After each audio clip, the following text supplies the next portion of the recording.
saya my channel Nana Official. Kali ini saya akan membuat tutorial cah kangkung versi anak kos. Untuk bahannya di sini saya sudah sediakan kangkung 2 ikat yang sudah saya potong sesuai selera ya teman-teman. Untuk bumbunya di sini ada cabai hijau, cabai merah, bawang putih dan tomat. Tomat seperdua aja ya.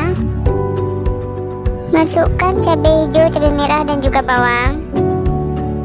Tunggu setengah matang. Tambahkan juga tomatnya.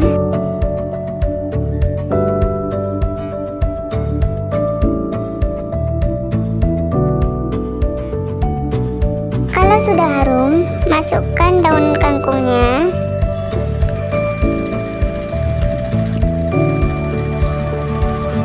Aduk sebentar. Tunggu sampai dia layu ya bunda. Kalau sudah layu, masukkan setengah sendok teh kaldu bubuk atau dengan reko.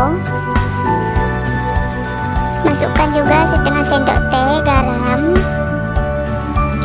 Dan masukkan juga air sesuai selera ya bunda.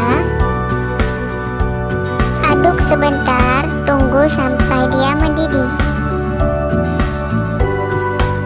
Kalau sudah mendidih, aduk sebentar, tunggu sampai dia matang dengan sempurna. Ini dia cah kangkung versi anak kos, sudah siap disajikan. Selamat mencoba. Terima kasih sudah menonton, semoga bermanfaat. Sampai jumpa di video berikutnya. Bye bye.